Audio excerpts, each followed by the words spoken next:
the period of which this module 4, is concerned, Ms. Badenoch, the Minister for Women and Equalities was in fact Liz Truss MP.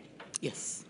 But you were Minister for Equalities from the 13th of February 2020 to July 22, whilst for one part of that period you were a minister, I think, in the Treasury, and for another part a minister in the Department of Levelling Up, Housing and Communities, DLUC. At the same time, there was a Minister for Equalities, Mike Freer, MP, I think in the Department of International Trade, Baroness Berridge, a Minister for Women in the Department of Education, Justin Tomlinson, MP, and then Chloe Smith, MP, Ministers for Disabled in the Department of Work and Pensions. So in the context of a pandemic, and therefore being concerned with the disproportionate impact of a disease on subpopulation groups, and concerned with the take-up and delivery of vaccines, was this ministerial structure rather fragmented? No, I don't think so. But to explain that, it's probably important to understand the genesis of these roles. Please. The Government Equalities Office, as it started, was really created to deliver one policy, which was gay marriage. So this role was created almost as a policy response. And effectively, the Minister for Equality position, and especially when joined with the Minister for Women position, was about delivering specific policies for the government of the day, rather than looking at policy across all of government. And in particular, certainly until I became Minister for Equality, its sole focus was really looking at LGBT issues. So the role changed around the time that I started, which was during COVID. And we brought together other departments which we thought could help deliver a more balanced agenda. I became Minister for Equality in February 2020. I was actually on maternity leave, so I didn't start until April 2020, by which time the pandemic had begun. But if you look at each of those roles, they are doing something specific. Every government minister, every government department has to deal with equality. It's not something that only one minister should be looking at, only a certain set of ministers. It's like having a risk officer or a risk minister. Everyone should be assessing and managing their own risks. Everyone should be following the public sector equality duty. So from that perspective, it's not fragmented. And the reason why we have an equalities minister in the Lords is because we need someone who can respond to those questions in the Lords and just help out. So that was a supporting role rather than evidence of fragmentation. So you've referred to the Government Equalities Office. Historically, there have been a number of offices or units within government dealing with separate sectoral issues. So there was a race disparity unit, a disability unit, I think, and a government equalities unit. And all that was brought together in the single equality hub, of which we'll hear more. Yes. I think, and is that the bringing together of those disparate elements of which you speak at the beginning of COVID, I think in September 2020? Yes. That was a decision that was made by Liz Truss, and we talked about it and agreed that a hub and spoke model was the best way to deliver across the board. A lot of departments didn't really want to think about equality and would rather someone else just had it so that they could just focus on delivering. And you will notice that all of us had roles in other departments, so that we were not solely focused on equality. This is something that's been challenged several times. I remember being asked about this in the Women and Equalities Select Committee. I do think that model works. And what it means is that it forces a way of thinking into departments. Being in the Treasury at the same time as I was Equalities Minister was actually quite helpful, because I could use some of the Treasury levers, which I would not have had if I had just been in a totally separate department where they probably would have been less interested in my work because they were prioritizing theirs. And that has meant that the way that you need to think about equality, the best practice, lessons learned, ends up being seeded across departments because you have ministers wearing both hats. So one can readily see the advantage of having a minister concerned with equalities amongst the portfolio for which your is concerned with. And the embedding or the embedment of best practice and lessons learned in each department. But by having a number of ministers and not having a single higher level minister, a Secretary of State, for example, concerned with equalities, did that mean that politically the whole area of equalities was able to, well, had less political heft or clout, weight at the highest level of government? No, I don't think so. And to be honest, a lot of these things end up being determined by the personality of the person who is in the role. If you have someone who is perhaps more, extrovert is not the right word, but who perhaps has a real passion for these things and is able to make the case and make the argument in government, they will have more salience than perhaps someone who is less interested in it and who just happens to have been given the role. The political skill of the person who is inhabiting the role makes a difference. But the point you're making about whether this means people aren't focused on equalities across the board is a good one. Looking at it within the pandemic perspective is easier than when there is no pandemic. The roles were not created just for the pandemic. It just happened to be what was there at the time.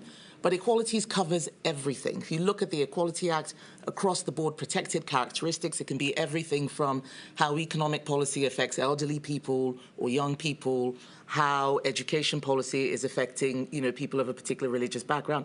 It covers every single thing. And so the political salience often is determined by what is in the news at a particular point in time. COVID was in the news. The disproportionate impact on ethnic minority communities was in the news. So equality suddenly took on a lot more work and had a lot more attention. I was in the role at the same time and happened to have very strong views about how things should be done, happened to have a lot of personal experience and my own personal bias of wanting to start with evidence and data rather than what often tends to happen in politics, which is noisy campaign groups and lobbying and whoever can get the attention of someone for political campaigns. And that, I think, influenced the approach we took with quarterly reports, for example, bringing in more scientists and thankfully having the RDU, which was a great unit, not a delivery unit, just mainly data focused. If it had been a different person or a different type of issue, the response would have been quite different, I suspect. So it adapts. Rather than relying on the interpersonal and political skills of an individual minister as part of this structure, would it not be better to have a single higher level government minister responsible in an overarching way for the delivery, to use that terrible expression, the delivery of inequalities and in particular in the context of a pandemic, dealing with the impact of the pathogenic outbreak, dealing with take-up, dealing with barriers to access and so on? I'm not sure that would have worked. We did have someone in cabinet with that responsibility. I was a junior minister at the time, but Liz Truss was in cabinet, so that would have been her job. If what you're saying is, should we have had someone who was exclusively focused on that and had nothing else, I think that the disadvantage would be they would have no levers. They would purely be in an advisory role. Because they wouldn't be in a spending department. No, they wouldn't be in a spending department or a delivery department. They wouldn't have levers. And this is where we need to look at the reality of what government is like, that every department has its own silo with which it's working. It's not that easy to partner up. We do try and collaborate, certainly in my experience. But collaboration often is determined by the interpersonal relationship between two ministers. Otherwise, the usual office politics we find in any organization come in where this is our money, it's our business, we know what we're doing, leave us alone, not invented here syndrome. So I think we need to be realistic about the likelihood of success with that model. What you want is every single Secretary of State or every single minister, whether they're in cabinet or elsewhere, understanding what it means to deliver properly when it comes to equalities across the board. All right. Your responsibilities when you were minister were extremely wide, were they not? In the context of responding to the pandemic, your ministerial functions included all the usual work done on racial and ethnic disparities. I think you responded for the government to Dr. Sewell's Commission on Race and Ethnic Disparities. You were dealing with the Gender Recognition Act. You sponsored the Social Mobility Commission. You were concerned with the Equality Act. So all those functions carried on during the course of the pandemic, did they not? Yes, the Commission on Race and Ethnic Disparities actually was as a result of the pandemic. It was one of the government responses to what we saw as a lack of trust amongst communities across the board, which was highlighted during the pandemic. So that would not normally have been something that we were doing.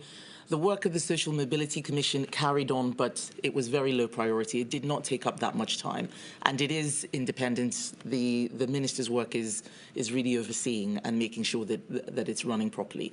So my work, thankfully, in the Treasury was not that it was not that intense, because almost all the resources were mobilized towards managing the pandemic. I filled in for other ministers who were busy, so I did have time, certainly in the Treasury, to do the things that you've outlined.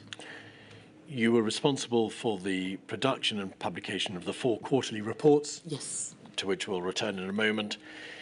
You were obviously concerned with the issue of communications with ethnic minority groups, subpopulation groups and other marginalised groups in society in the course of responding to the pandemic. You were intimately concerned with addressing problems surrounding the uptake of vaccines, dealing with mis and disinformation. You attended the COVID-19 Cabinet Committee meetings, and you presumably liaised very closely with the Covid-19 task force and other parts of government concerned in responding to the pandemic. I just want to look, I've mentioned the COVID-19 Cabinet Committee meetings. Could we just have a look at a COVID-19 meeting, please, on the 25th of January 21, okay. INQ 000-91823. We can see from the top of this page as the minutes of the COVID-19 Operations Committee. Your name is there on the towards the bottom of the first page. Yes. And if we go to page 4,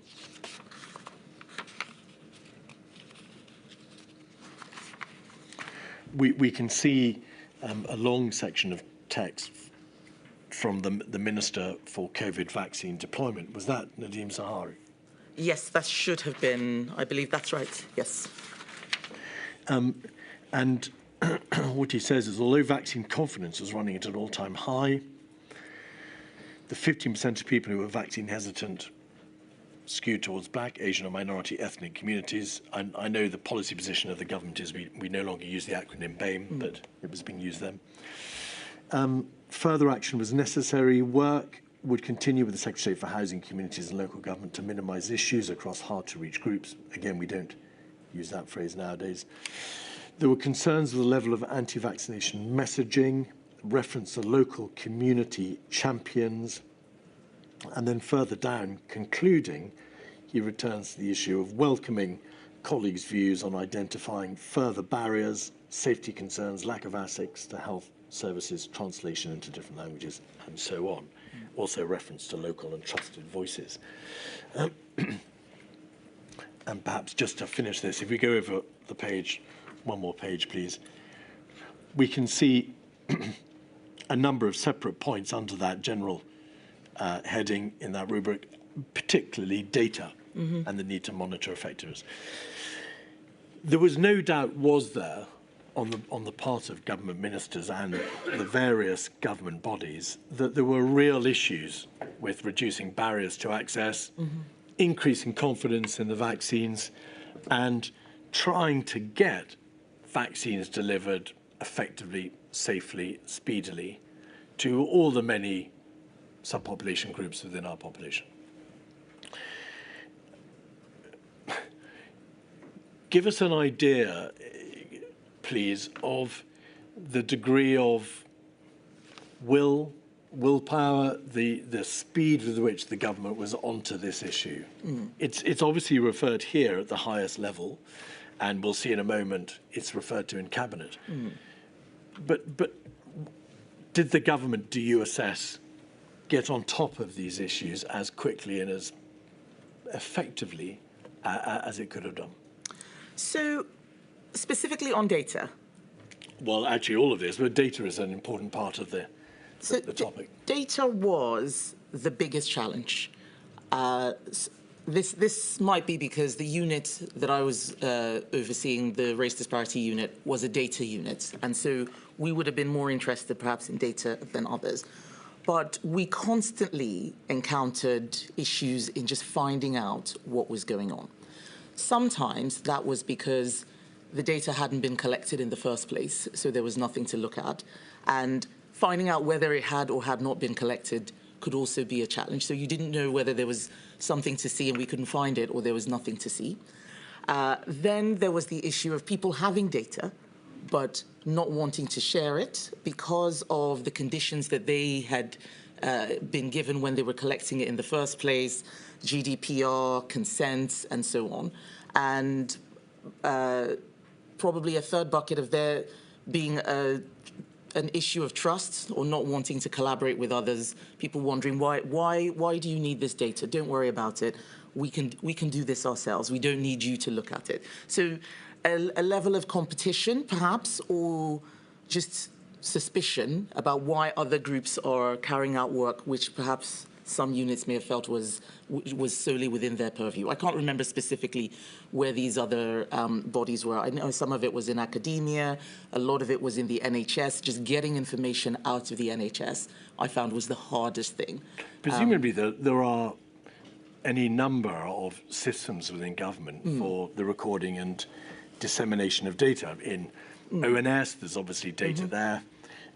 Public Health England, AXA, as it then became, NHS England obviously has data.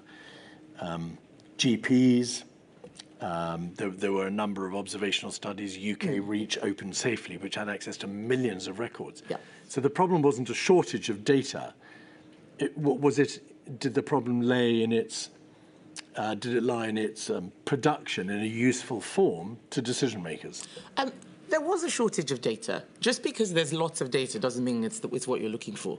So in terms of, if you're talking about volume, yes, there was lots of data. But I remember us trying to find out the ethnicity of people who had been dying, especially the frontline ethnic minority workers in the NHS. We didn't have that. So my first quarterly report, I think, talked about the mandatory collection of that sort of data. So there were still things missing. So at the beginning, there was a specific problem with the recording of ethnicity data amongst patients in hospitals and also amongst those who died from COVID. Yes, and it took a long time to get this resolved. The hoops that needed to be jumped through, I was told, because I wasn't the one carrying out the data collection, but I was told by my team that it was quite difficult, and I know eventually they got there.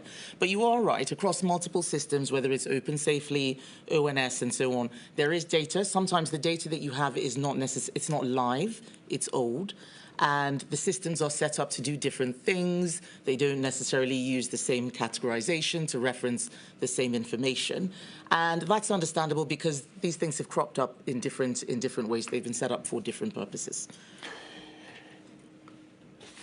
We'll move forward and look at, in fact, now your final report, the fourth quarterly report dated the 1st of December, because there was much in that, wasn't there, about data, and you made a number of recommendations about how to better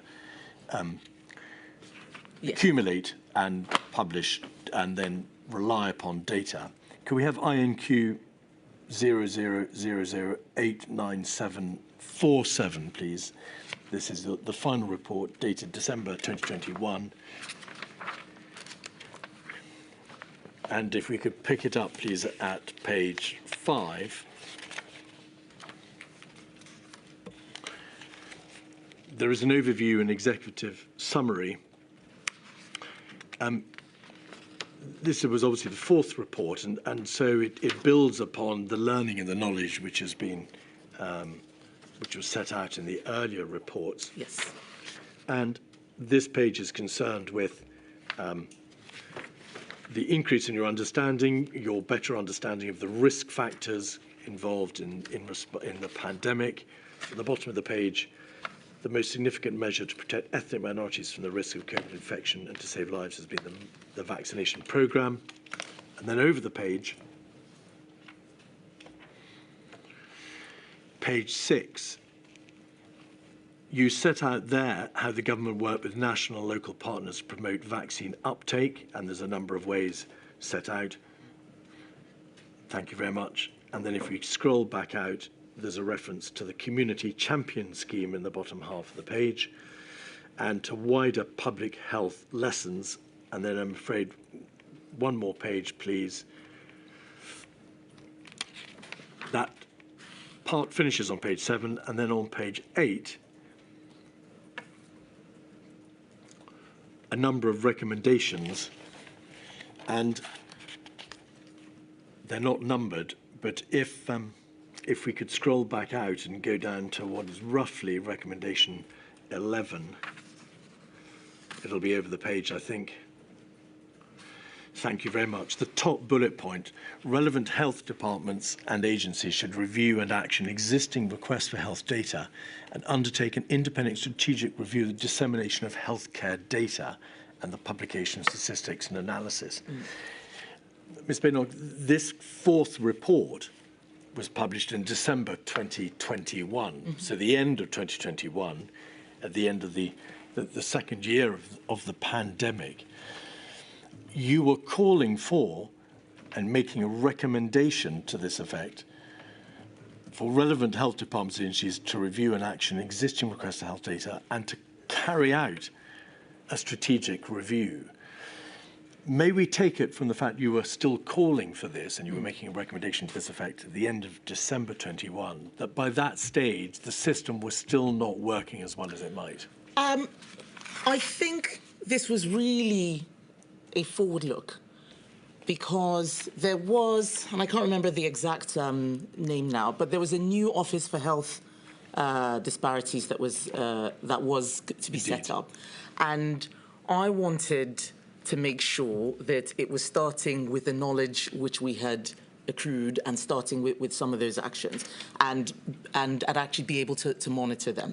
So the Equality Hub doing this work was always a time-limited thing. We certainly did not have the resources to monitor what every department was doing throughout. So this was a discrete project, a discrete piece of work. We've carried out recommendations, but at this point, I'm thinking, well, we're going to have to go back to our day-to-day. How do we make sure that this work carries on and people understand the lessons learned? So the hope was that that new Office for Health Disparities, I'm sorry, I genuinely can't remember the name of it now, but I know it is in existence, would be picking up this sort of work and running with it.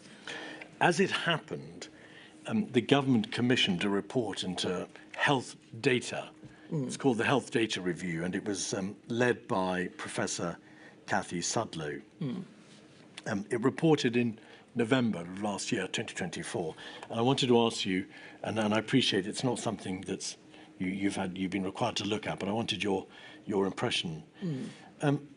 Amongst the 5 recommendations that Professor Sudlow made were these 2 recommendations: that there should be a national health data service in England for health data, and secondly, that there should be a UK-wide approach to streamline data and therefore to improve understanding by all the governments within the 4 nations of the impact of the data and what can be learned from it. Are those 2 recommendations something that you would endorse? Was it your view that something did need to be done about setting up a national data service and having a consistent, aggregated approach across the United Kingdom? Yes, with caveats. So yes, I do think some streamlining and rationalization of data sources is necessary, and also making sure that we're using the very best labels, the very best categorization, because it is confusing. You talked about the use of the term BAME. There was a plethora of labels that was being used. We never knew whether we were all talking about the same thing or not. So yes, in principle, I do think that is something that should be done. I don't know the genesis of Professor Sudlow's work, but I have come to this conclusion via separate avenues. However, there is a challenge now with how well government itself is placed to deliver this sort of system. And I remember, it's over 20 years ago now, when I was working on a project for the NHS Spine, when we were supposed to have a national health service, IT system, and it failed. Government is not necessarily great at delivering these systems. They tend to be big boondoggles for the private sector. But there are private sector companies that can deliver this. There need to be caveats around that. There is a big debate going on about how we use health data. Should we let AI into the system? Because the more data you have, the harder it is to process, and you start to require machine learning and so on. And there are many ethical concerns about allowing this data to be used by pharmaceutical, for-profit sectors and so on. I personally have no issues with that, but those things need to be considered in tandem if we are going to do this. There are a lot of risks as well, which I've seen from being in government, having security briefings about how external actors outside our country try and destabilize information systems. There would be a big risk in creating something like this. It's important that we are aware of those and have things to mitigate. But in principle, I think that this could work. How we deliver it would be the question. Make sure it could be quick and successful. The Equality Hub, for which you were responsible, produced a report in July and August 2021 called Perceptions of the Pandemic Research, which showed high levels of distrust in the population, that there were significant numbers of people who didn't care about the pandemic, didn't have a great deal of trust in government, and believed that that they should not take up the offer of vaccination. So what date was this? I'm just trying to make sure I'm not... It's August 2021. August 2021. It's called Perceptions of the Pandemic, and it was research carried out by the Equality Hub. It's obvious that your quarterly reports made a number of serious and considered recommendations. Your first report made 13 recommendations. There were a number of recommendations in the second report, and then in the final report, I think there were as many as 17 recommendations. The fact that the reports were worked on and then published over a considerable amount of time, from the 1st of February 21 to the end of 2021, rather suggests that the government was having difficulty getting traction in getting change brought about. Would you agree? Yes, it was difficult, but also it was novel. We were doing things that we hadn't done before, and I think that can make things slower. Resources were also limited, not just in terms of people who knew how to do this, bodies on the ground, but also everybody was dealing with the impact of COVID as well. We weren't all in the same place. The sort of things that might happen faster if you were working in the same room, people just being at home, some people falling ill, getting COVID themselves, family impact, all of that ended up just slowing things down. In your statement, and perhaps we could have it up on the screen, please, 492283 at page 16, you set out a number of the initiatives which your department or which the Equality Hub put into place. The setting up of vaccination centres in around 50 places of worship, bespoke programmes to increase vaccine confidence in particular communities, targeting religious events, the use of pop-ups, improving uptake amongst ethnic minority healthcare professionals, working with the BBC Asia Network World Service, I could go on, a long list of things that were done. By and large, were you successful in driving up uptake as a result of the many initiatives which were undertaken? I think it made a difference. It certainly created improvements. The biggest benefit, I think, was the awareness raising, which meant that other people started doing these things and that we weren't relying just on government. Government alone cannot deliver at this scale. You do need the rest of, whether it's civil society and just people using their own initiative. And I think that was the biggest difference that it made. I wouldn't say, for example, that we were able to personally touch every single ethnic minority in the country, or that every single person heard every single bit of government messaging. But the dissemination and the spread and the concepts, I remember we had, certain phrases that we needed to seed. I think that those did get embedded. Some of the things were not as effective. I remember trying to use the high commissions to target diaspora groups. I never really saw any evidence that worked. They did try, but I don't think that going forwards that would have been a place that I would really spend much of an effort. We Just were hoping that they would expand on that, if you'd be so kind. You spoke, I think, you met with a number of high commissioners.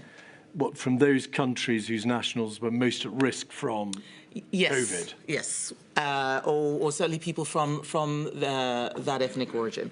And what I found was that they also could not reach the groups that we struggled to reach. So they didn't have a much better access. They tended to deal with people who were, using consular services and so on. They were not the hard to reach groups. The hardest to reach groups, if I recall, were people who were dealing with perhaps a home country via personal private channels, not through the High Commission. So they didn't interact with it. They didn't need it for passport services. They just didn't know who those people were either. All right. It's obvious from your statement that there's a distinct limit on what central government can do.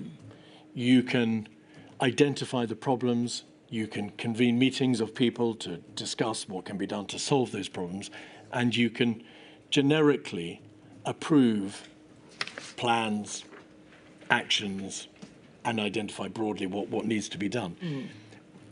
But there were a great deal of departments and entities and bodies concerned in this field, from directors of public health, local authorities, NHS England, the JCVI and SAGE had a role as well, the DHSC, and the Office of the Chief Medical Officer. So there's a very significant number of bodies trying to deliver, to use again a terrible expression, but trying to deliver what it was central government wished them to do.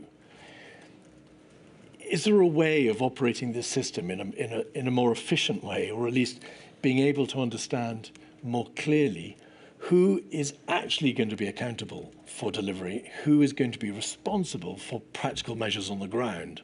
Or does it have to be this way? Honestly, I'm not sure.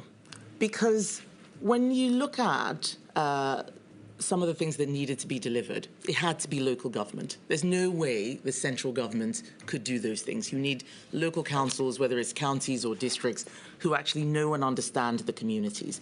So I think trying to drive everything centrally will not work. And so that's why I am probably not convinced by the idea that we should just have a big central hub that knows everything and knows what it's doing. I often say that we need better government, not more government. The more different bodies that exist, the harder it is to actually know who should be doing what. So there is an argument for having some streamlining. But each of those bodies, JCVI, for example, was tasked with doing something specific, and they should have been collaborating. So better collaboration across the board is important. There will often be some duplication, but the list we were looking at, some of this was trial and error, that we think this might work, let's do it anyway. That it's better to do it than not do it. The feedback mechanisms for what actually works are very weak indeed. It's very hard to know what is working and what isn't. It certainly felt like that during the pandemic. What is working on the ground? Yes, and so there is a try everything, because some of these things will work, and it's better for us to duplicate than to miss something. And I think that was that was the attitude that we took. So that's why the list was so long. Not everything would have been effective, but I could see some areas that certainly were not effective, and others where we knew it was working, but exactly how or why, it was just really difficult to get good feedback. Milady, is that a convenient moment? So I'm sorry we have to break, Ms. Badenoch, but I promise you we will finish your evidence before lunch so you can get on with your other duties.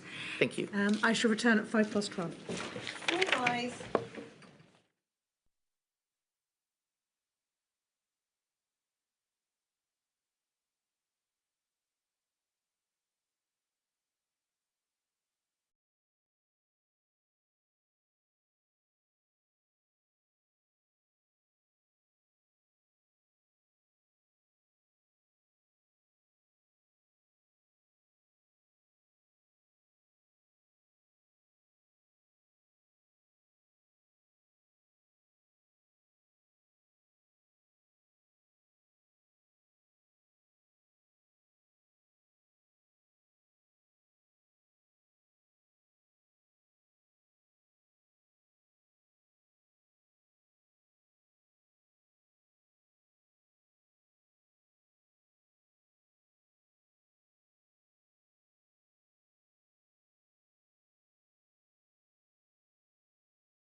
never have been by my unit, and I would not have been aware of the success in terms of deployment of vaccines. My understanding was that they did do that, but it may have been only those that opened for the full 12 hours.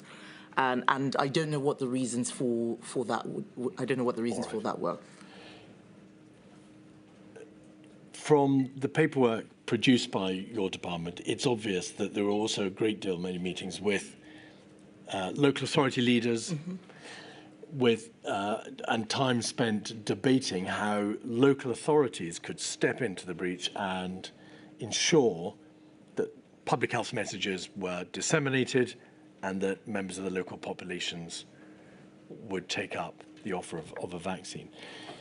By and large, do you think that local authorities were used enough? It's obvious that in any system of national vaccination, it has to be driven by the centre. And obviously questions of prioritisation and manufacture and delivery have to be driven by central government. Do you think local government played or was asked to play a sufficiently important role? I think so. I wasn't in DLUC during the height of this. By the time I came into that department, a lot of this work had been done, and it wasn't strictly speaking within my policy area. But I do recall multiple meetings being had with leaders of local authorities. I think that what you've described is really more appropriate for directors of public health who work in conjunction with local authorities, the integrated care boards. Local councils have a very specific remit when it comes to health delivery.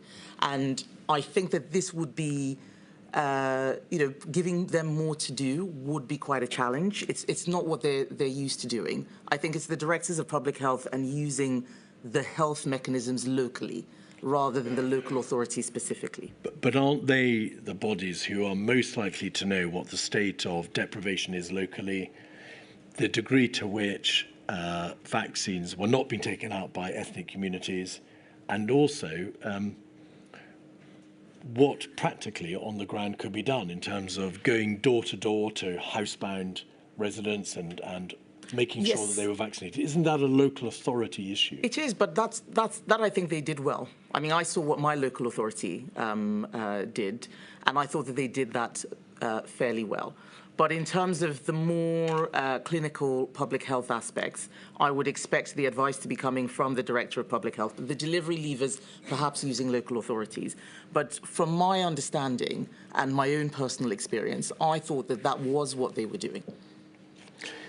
How effective was the Community Champion scheme, which was something very much at the heart of your department's response? Actually, Community Champions was a DLUC sponsored scheme. We advised, and they were already carrying out a community champion scheme. We advised on how it could be used to deliver the objectives of the work that we were doing. So we worked in partnership with them, but it was actually levelling up housing and communities responsibility. The communities departments led on community champions, and we fed in. And we gave them a lot of insight and a lot of intelligence on where to go, I think, and how to make sure that it was successful. But the delivery of it was actually in DLUC. And I think that they did do a good job. It wasn't everywhere. So community champions were specifically in those places where we thought people were hard to reach. And my understanding and the reports which we got back, which I don't have to hand, but I had a better feedback mechanism from what community champions were doing than I did on the communication angle, where we just weren't sure what was working and what wasn't. And what is the great value of a community champion? Is it to do with being able to provide for a high-profile, trusted local figure whose messages about vaccination will be believed and accepted and can raise the profile, of course, in public health terms, of what the government's seeking to do? Yes, that, but also they know what's going on in a way that those of us with offices in Whitehall will never know what's happening in a particular local community.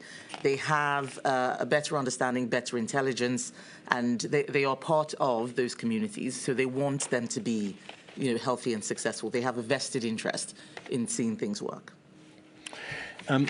Mis and disinformation.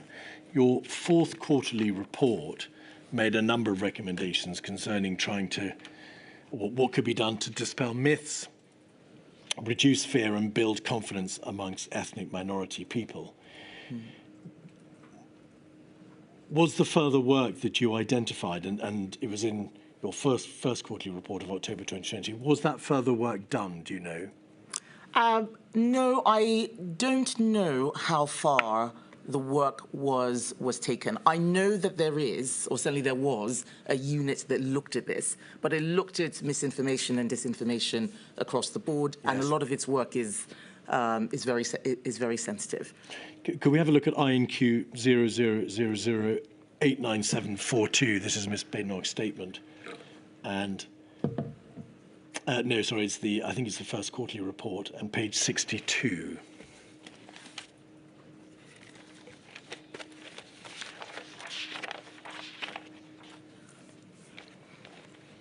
No, I think I must have got the page reference wrong there. We'll try one more. Can we have INQ 00008970? No, I think we'll leave it there. 2 pages of the first quarterly report set out in quite significant detail the degree of prevalence of misinformation and disinformation. In terms of countering misinformation amongst ethnic minority groups, is there a limit on what central government can do? There's always a limit on what central government can do. I think it's probably worth explaining what it is that I mean by misinformation and disinformation. People often assume that it's stuff on Twitter or X. I'm actually less worried about that sort of misinformation because it's very public and people who know can challenge it easily. So that's an open sphere. The things that really concern me are the pieces of information that are less visible. The last time I was here, I talked about WhatsApp groups, for example, family WhatsApp groups, things that government has no insight into. Even the tech companies don't really know what's being shared. It's all encrypted. And a lot of false information travels very quickly through those channels. And I don't know how we can deal with that. And it's everything from vaccines will kill you to the government is suppressing information. In fact, some of it often has lightly reputable sources who are backing it up. I remember we had some people from the BMA who genuinely believed that we were trying to stop information from getting out about what was happening with ethnic minorities. And when you see that on a public forum, you'll think, oh, well, if the doctors in the BMA think that, then it must be true. But even they were wrong. And then that starts to propagate. And the thing that government can do best is provide as much information as possible and show that we are, that we're all in it together. That was one of the reasons why I decided to take part in vaccine trials. That if people thought that the government was trying to kill them, then if the minister herself was taking part in trials, which are more risky than a fully tested vaccine, that might help with public trust. But I don't know the answer to dealing with that sort of back-channel information that's peer-to-peer and private, beyond the government supplying as much honesty and as much truth as possible, and also not attacking the people who are propagating this. So as annoyed as I was by representatives of the British Medical Association saying these things, what I didn't do was go after them, because that can actually fuel the misinformation or the conspiracy. All right. In your final quarterly report, you made 7 recommendations, all of which I think were accepted by the then Prime Minister in full. Is that right? And I just want to focus on a handful of them. Recommendation 6, and you've just referred to the issue of clinical trials, recommended that confidence be built in future vaccination schemes by increasing ethnic minority participation in clinical trials. Was it your view at the time of the promulgation of the report that there had been insufficient diversity in clinical trials? We've had a a great deal of information and evidence about the actual figures for diversity in the clinical trials on the part of all three of the COVID-19 UK vaccines. But was it your view that certainly in the public sphere there was a lack of confidence in vaccination, in part contributed to by a belief, rightly or wrongly, that there was a lack of diversity? No, I think it's there's a lot of yes and no in that. I think it's more complex. So let me try and unpack this.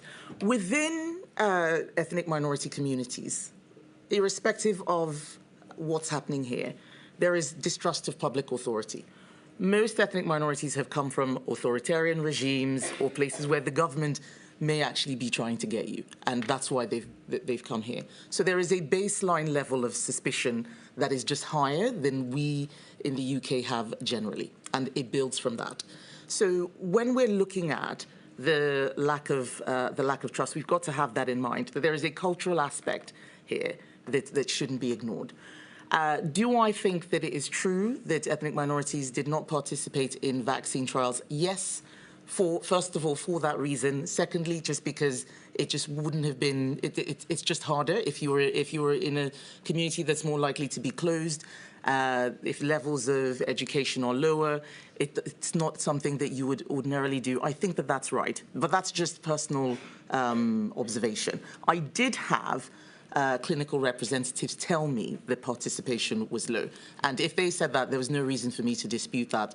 Anecdotally, I would have expected that. And so, that's yes, why yes. You sought in your recommendation that Yes. participation should be increased. We've discussed data already, but I think 4 or 5 of the recommendations in the final quarterly report were about data, and they reflect what you said this morning about your concerns about the data, operation of the data systems. Did you happen to have in mind, or did you make any recommendations concerning the recording of data for disabled people, or was that outside the brief of the report? It was outside my brief, but I think it was discussed. I can't recollect where there were issues or if there were issues. But we had to draw a boundary between what I was doing versus what Justin Tomlinson, as Minister for Disabled People, was doing. We had a team of in the Equality Hub that collaborated and worked together, but there was only so much that I could look at, and that was strictly speaking outside the remit that I'd been given. Recommendation 17 suggested that government needed to build on community partnerships and work closely with local networks to improve understanding and gain insight into the audience being ethnic minority groups, for the purposes of future public health campaigns. And that government needed to utilise community partners to co-create content and tailor communications that resonate better. Ms. Badenoch, it's obvious that you had a great deal of communication with trusted figures, local trusted voices, local authorities, all manner of representative bodies and groups, as well as other parts of government. So what did you mean in practice when you said that community partnerships needed to be built on and there needed to be a closer working relationship? Were there not already all number of meetings and any manner of emails, roundtables, communication with everybody working in local government and also in the voluntary and charitable sector? Yes, but that was all in the context of the pandemic.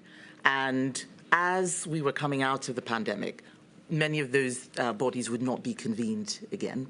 So it was about leaving a system in place, not as intense as what we had right, in the middle of 2020-21, but something which could be mobilized more quickly should this sort of thing ever happen again. And actually learning some of there were many insights that were gained that were adjacent to the work that we were doing on COVID-19. And seeing that level of collaboration just producing useful information, I thought was something worthy of pursuing. But it had to be, it still has to be encouraged, but organic. Central direction, I think we'll just end up with lots of people having meetings and not really doing anything serious, and then convincing themselves that because they've had the meetings, good work has been done. We need to make sure that with these partnerships, it's genuinely outcomes, not just being in a room and having a discussion. So at the heart of it, the relationships need to be fostered and they need to be nurtured and they need to be done so outside the particular demands of a pandemic. Yes. Because only when the next pandemic comes will those relationships work if they've been looked after in the meantime. Absolutely. Is that what you're saying? And more generally, those relationships need to be nurtured and pursued, not just in the narrower context of vaccination and the impact of a pathogenic outbreak, but generally, so that they're ready to go. Yes, and not just top down, but also bottom up as well, which I know is harder, but it tends to be more long lasting. All right. Thank you very much indeed. Thank you, Mr. Keith. There are just a few more questions for you, Ms. Badenoch. Mr. Thomas is over there. We'll start. Thank you.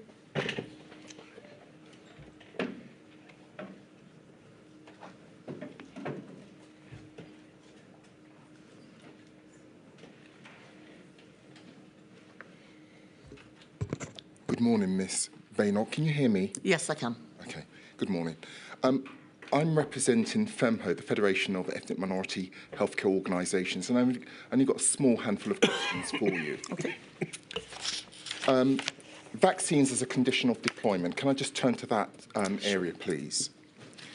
In your witness statement, you express very real concerns about the VCOD policy, particularly its workforce implications and the disproportionate impact that it had on ethnic minorities. Do you believe your concerns were taken seriously and sufficiently addressed in the development of this policy? Yes, I do. They were taken seriously.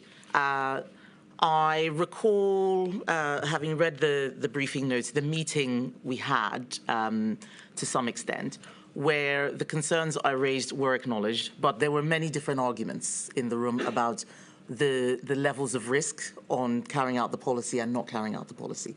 But I never felt that I was being ignored or not taken seriously. What feedback, if any, did you receive when raising your concerns within the COVID-O committee? I recall a discussion on the pros and cons of vaccines as a condition of deployment. I had meetings with the BAME Communities Advisory Group, where they were concerned about people leaving the workforce rather than taking a vaccine. And that would have been quite damaging for the social care settings in particular, because we needed those people to carry out the work. But there was also a concern that if people were not vaccinated, then they would be at more risk of getting COVID and also passing it to very vulnerable groups. So it was about balancing those two very serious risks and working out what the best outcome would be. I want to be future-looking.